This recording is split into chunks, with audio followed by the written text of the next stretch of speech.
अस्सलाम वालेकुम। बेटा, जो आपने पिक्चर शेयर की है उसके अंदर जो एरिया आपको आपने कहा है समझाने के लिए, उसका ताल्लुक कैपिटल गेन से है। कैपिटल गेन के इस एरिया का ताल्लुक है लिस्टेड सिक्योरिटीज़ के साथ। वो शेयर्स या वो सिक्योरिटीज़ जो स्टॉक एक्सचेंज पे लिस्टेड होती हैं और ट्रेडिंग होती है।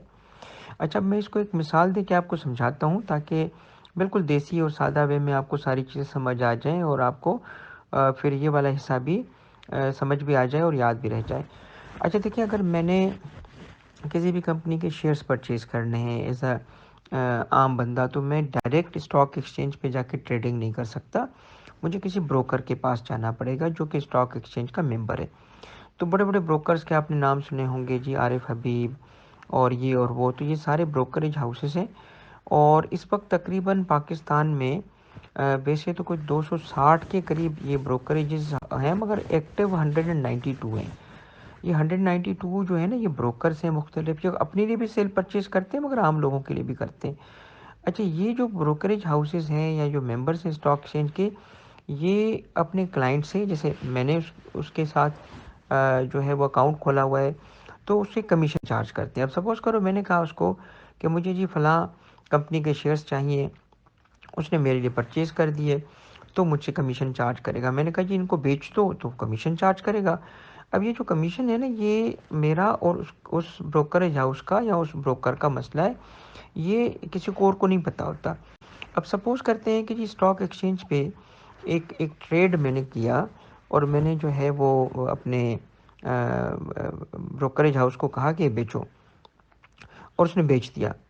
अच्छा, अब क्या हुआ कि उसके लिए मुझे, चूँकि शेयर्स मैंने बेचे हैं तो मुझे पैसे मिलेंगे और मैं शेयर्स ट्रांसफ़र करूँगा।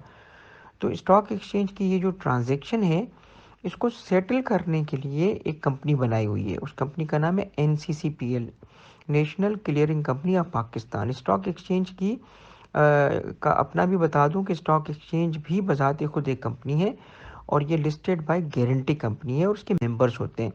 अच्छा, तकरीबन कोई इसके ना 260 के करीब मेंबर हैं, मगर इसके एक्टिव मेंबर 192 के करीब है। और ये मेंबर्स जो होते हैं, ये ब्रोकर्स और ब्रोकरेज हाउसेस और ये कार्ड होल्डर वगैरह कहलाते हैं। तो जब मैंने ट्रांजैक्शन करनी है आम बंदा, तो मैं ब्रोकरेज हाउस के थ्रू करूँगा। वो ब्रोकरेज हाउस जो है ना, स्टॉक एक्सचेंज पे ट्रेडिंग करेगी। मगर वो ट्रेडिंग फिर कैसे सेटल कैसे होगी? वो सेटल होने के लिए एक अलग जगह पे वो ट्रेड रिपोर्ट होगा और वो फिर अकॉर्डिंगली उसको सेटल करेंगे। जैसे मुझे पेमेंट मिलेगी और मेरे शेयर्स जो होंगे वो दूसरी पार्टी को ट्रांसफ़र हो जाएंगे। और फिर वो ट्रांसफ़र, चूँकि अभी तो फिज़िकल स्क्रिप्ट होती नहीं है कि जी मैं जाऊँ और शेयर्स लेके जाऊँ और दे दूँ और वहाँ से पैसे मुझे मिल जाए। अब तो डिजिट्स का ज़माना है, तो वो फिर एक तीसरी कंपनी है जिसके पास वो कस्टोडियन इन डिजिट्स की, जिसको कहते हैं सीडीसी। ठीक है, तो सेंट्रल डिपॉजिटरी कंपनी है, उसके पास वो फिर क्लियरेंस के बाद मामला जाता है कि तारिक चुनियों से ये जो 10,000 शेयर्स थे, अब वो जी वो सलमान को चले जाएं। तो ये पूरा का पूरा जो ट्रेड का तरीका है, इसमें जो मेन रोल प्ले करता है पेमेंट के हवाले से वो सीडीसी, वो एनसीसीपीएल करता है।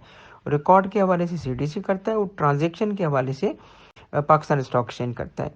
अब जो आप इस एरिया को देख रहे हो ना, तो आप फोकस करो पेमेंट और क्लियरिंग वाले को, एनसीसीपीएल को।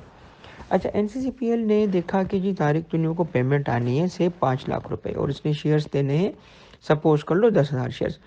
तो जिस बंदे ने वहाँ से पेमेंट देनी है तो वो उसके थ्रू क्लियर होके आएगी। अब एनसीसीपीएल को अंडर द लॉ पाबंद किया गया है कि आप क्या करें, आप ना इस ट्रांजैक्शन पे टैक्स डिडक्ट करें। तो मैंने जो कैपिटल गेन कमाया, उस पे मैंने आखिर में साल के एंड पे वर्किंग करके जो टैक्स देना था, वो मुझसे एडवांस में वो एनसीसीपीएल कलेक्ट कर लेगा। कैसे करेगा? अब उसका तरीका यहाँ पे लिखा हुआ है। तो बेसिकली यहाँ ना आप एक आम बंदे के पॉइंट ऑफ व्यू से नहीं देखोगे इस एरिया को, जो आपने मुझे पिक्चर शेयर की है। ये आप देखोगे एनसीसीपीएल के पॉइंट ऑफ व्यू से कि एनसीसीपीएल को क्या करना होगा। तो उसको कहा गया है कि देखो, जब कोई भी बंदा परचेज करेगा, तो उस सूरत में, परचेज की सूरत में जो कॉस्ट उसकी होगी, तो वहाँ पे 0.5% लो और उसको कॉस्ट में ऐड कर दो, कॉस्ट बढ़ा दो। यानी कॉस्ट में अब ये 0.5% क्यों है? क्योंकि एनसीसीपीएल को ये नहीं पता कि ये तारिक तुनियो ने जब ये परचेज़ किया था, तो कमीशन कितना पे किया? तो कहा गया कि आप एक काम करो, उस कमीशन को मालूम करने की कोशिश करो कि ब्रोकर कभी नहीं बताता। ब्रोकर्स जो है ना, वो अपनी इनकम कभी नहीं बताते, छुपा के रख के बैठते। तो इस वजह से नोशनल बेसिस पे एक तारिक तुनियो के लिए कॉस्ट को उन्होंने बुक कर दिया कि तारिक तुनियो ने जितना भी पे किया होगा उसको छोड़ो, ये कमीशन की बात हो रही है जो उसने ब्रोकर को पे किया, मगर कुछ तो पे किया होगा ना। तो उसकी जगह आप क्या करो, 0.5 ले लो और उसको कॉस्ट में ऐड कर दो, ताकि वो एक्सपेंस भी तारिक तुनियो का बुक हो जाए। अच्छा, फिर क्या करना है जी, सेल। अच्छा, सेल जब करेंगे ना, तो सेल के वक्त भी ब्रोकर जो है ना, वो पैसे चार्ज करता है कमीशन के, कि जी आपके लिए मैं सेल कर रहा हूँ। तो वो भी फिर अगेन एक ब्रोकरेज हाउस और मेरा मामला है, तो फिर एनसीसीपीएल को तो पता नहीं चलेगा ना।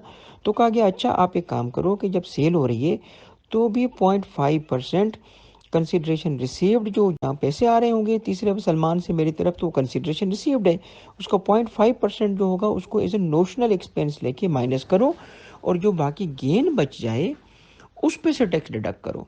तो ये जो ट्रांजैक्शन है ये एनसीसीपीएल के लिए है, और पूरी ये जो आप कहानी देख रहे हो ये उसके लिए बनाई गई है, ताकि एनसीसीपीएल एडवांस टैक्स कलेक्ट कर सके, डिडक्ट कर सके। और फिर मेरे लिए जब ईयर एंड होगा तो मैं कैलकुलेशन कैसे करूँगा, मैं इस तरीके से नहीं करूँगा। मैं अपना उठाऊँगा अपनी कंसिडरेशन रिसीव जो भी मुझे मिली, और जो मैं उठाऊँगा कॉस्ट उससे माइनस करूँगा। मेरी कॉस्ट क्या होती है? मेरी कॉस्ट होती है जो कंसिडरेशन मैंने पे की और जो भी मैंने कमीशन पे किया था, चाहे वो परचेज़ के लिए चाहे वो सेल के लिए, वो मेरा एक्चुअल बेसिस पे भी मेरी कॉस्ट में चला जाएगा, और वो कंसिडरेशन रिसीव से माइनस होगा। तो ये हमारा रियल गेन है। तो आपने जब भी कैलकुलेशन करनी है एग्ज़ाम में, वो ईयर एंड के पॉइंट ऑफ व्यू से करनी है, और उसमें ये नोशनल 0.5% की कोई कहानी नहीं होती। ठीक है? अब अगर इस एंगल से आप अपने इस एरिया को जो आपने बुक का शेयर किया है पढ़ोगे, तो आई होप कि आपको चीज़ें समझ आ जाएंगी।